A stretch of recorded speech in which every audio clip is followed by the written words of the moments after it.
साथियों, हमारे साथ है मिकुपाल जी। मिकुपाल जी, अब से हम प्रश्न पूछेंगे कि आज शिक्षक अभ्यर्थियों का आंदोलन था और अभ्यर्थियों की संख्या भी संतोषप्रद थी, लेकिन जो मांग थी हमारी, नियमावली में संशोधन किया जाए। पहला हमारा मांग था कि महिला की रिक्त पड़ी सीटों पर पुरुषों को मौका दिया जाए, और दूसरा सबसे मुख्य मांग था पहले नियोजन कराया जाए, इसके बाद आयोग के माध्यम से परीक्षा ली जाए जो अभ्यर्थी राज्यकर्मी का दर्जा पाना चाहते हैं।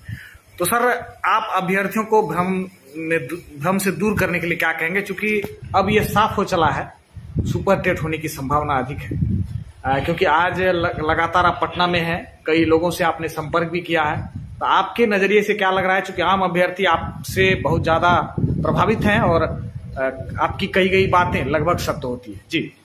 जी, सबसे पहले अभिजीत जी आपको नमस्कार, और आपका चैनल को ढेर सारा प्यार, जो सीटेट एकेडमी चैनल है।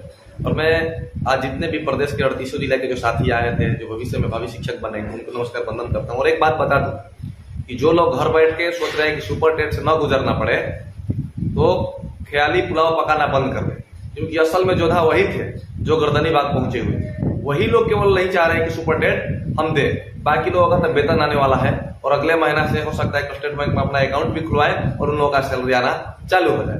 तो सुपर टेट से हर किसी को गुजरने के लिए अब तैयारी करना पड़ेगा और उसके लिए जी जान से मेहनत करना पड़ेगा। मैं जान रहा हूं, क्योंकि अगर हमारी संख्या बढ़ नहीं रही तो इस निठल्ली निकम्मी सरकार के सामने किसी का कोई औकात नहीं है। और हम लोगों ने जो 22 अगस्त के आंदोलन किया था, वो नियमावली के विरुद्ध नहीं था, नोटिफिकेशन का था। तो उस समय हमारी संख्या पर 10 से 15 हजार थी, और यहाँ पर नियमावली को विरोध करना है तो मात्र 1,500 से 2,000 संख्या। तो हमारी संख्या ही संतोषजनक नहीं है। लोग आपस में बटे हुए हैं, और एक तरफ तो कह रहे हैं कि नियमावली को रद्द करते हुए पुरानी नियमावली पर या फिर दूसरी नियमावली आए, इसे संशोधन करके। लेकिन संशोधन से हमें नहीं लगता है कि काम चलाना पड़ेगा। अब सुपर टेट के लिए तैयारी करना पड़ेगा, क्योंकि शिक्षक अभ्यर्थी घर से नहीं निकल रहे हैं और सरकार भी नहीं ठल रही। जी, ऐसे में आज शिक्षा मंत्री ने एक इंटरव्यू में कहा कि अभ्यर्थी भ्रम में ना रहे, सभी को परीक्षा देनी होगी। आज पेपर में भी आया और हम लोग लगभग उस पर देखे भी, उसको नजर से दोहराए भी। तो आप क्या कहना चाहेंगे, क्योंकि अब लगभग नीतीश कुमार ने भी क्लियर कर दिया है, नियमावली में भी क्लियर है, तेजस्वी ने भी कहा कि परीक्षा के माध्यम से ही होगी, और जो शिक्षा मंत्री है वह भी कहते नजर आ रहे हैं। तो कहीं ना कहीं ये अब साफ हो चला है कि बिहार के सभी अभ्यर्थियों को सुपर टेट देना पड़ेगा, क्योंकि जो इस नियमावली का जिस व्यापक तौर पर विरोध होना चाहिए उस स्तर पर हम लोग नहीं पहुंच पा रहे हैं। जहां एक और नियमावली के समर्थन में 22 अगस्त को हम लोग लगातार आंदोलनरत थे, फिर तमाम तरीके से लगातार आंदोलनरत है नियमावली को लेकर के, लेकिन नियमावली तो आई, लेकिन जो उसमें खामियां थी उसको दूर करने को लेकर के, उसके संशोधन को लेकर के हम उतनी संख्या नहीं दर्शा पा रहे हैं। तो कहीं ना कहीं ये हमारी भी कहीं ना कहीं एक कमजोरी दिखती है, आम अभ्यर्थियों में टूट दिखती है। और अभी आम अभ्यर्थी 2 गुट में बढ़ चुके हैं, एक सुपर टेट चाहते हैं, एक सुपर टेट नहीं चाहते हैं। सुपर टेट चाहने वाले वे अभ्यर्थी हैं जो खास करके अच्छे हैं, हो सकता है कि कुछ ऐसे भी होंगे जिनका मेरिट कम होगा। सबसे पहले तो वे अभ्यर्थी जिनका मेरिट कम होगा, दूसरा कुछ ऐसे अच्छे अभ्यर्थी होंगे जो चाहते होंगे सुपर टेट हो।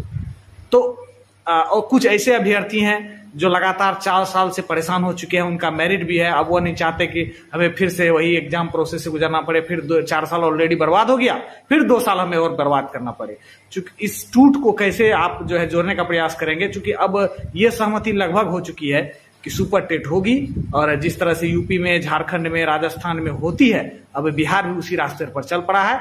अब आम अभ्यर्थियों को एक्सेप्ट करना चाहिए इस नियमावली को और सुपर टेट की तैयारी करनी चाहिए। जी, 2-3 चीजों में इसको खंडन कर दूं विजित भाई। देखिए, सबसे पहली चीज ये है कि हमारी खामियां के कारण ये नियमावली आई।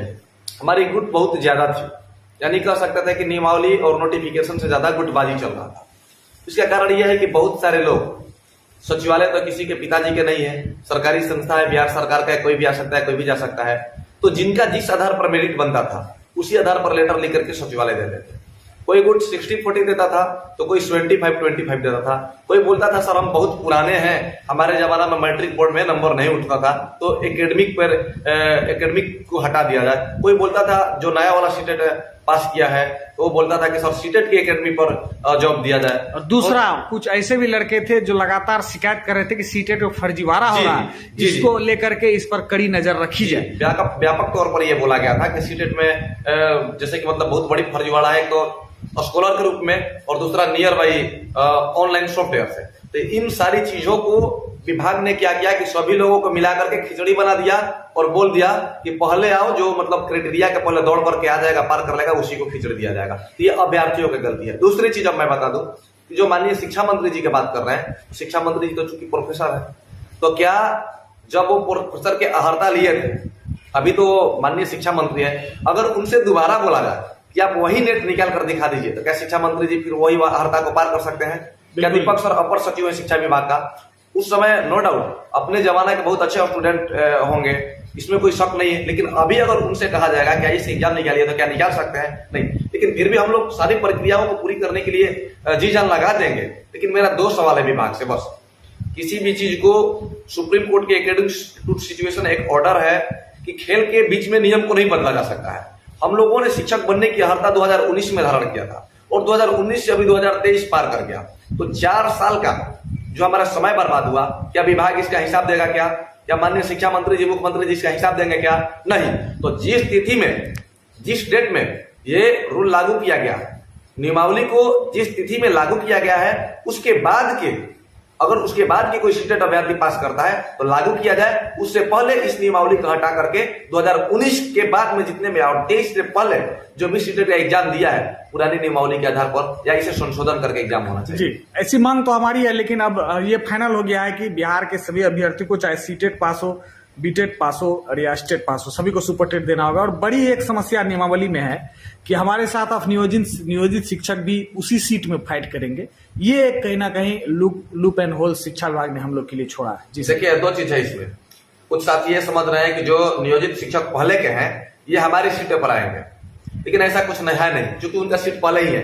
नियमित कर्मचारी राज्य में दर्जा पाने के लिए उनका एग्जाम होगा, और 3 अटेम्प्ट की जो बात है वो हम लोगों के लिए 3 अटेम्प्ट नहीं है। हमने बात किया है और इस पर जल्दी ही विभाग का स्पष्टीकरण भी आएगा। ये 3 अटेम्प्ट हम लोगों के लिए नहीं है, नियमित शिक्षक को करने के लिए जो कर्मचारी बनना चाहेंगे उनके लिए है। और भी बहुत सारे प्रोसेस है, धीरे धीरे आप लोगों का सामने आ जाएगा। लेकिन ये कड़वी सच्चाई है कि अब सुपर टेट होकर गुजरना पड़ेगा, चाहे आप हो या हम हो, तो बेहतर है कि आपको अब तैयारी में लग जाइए।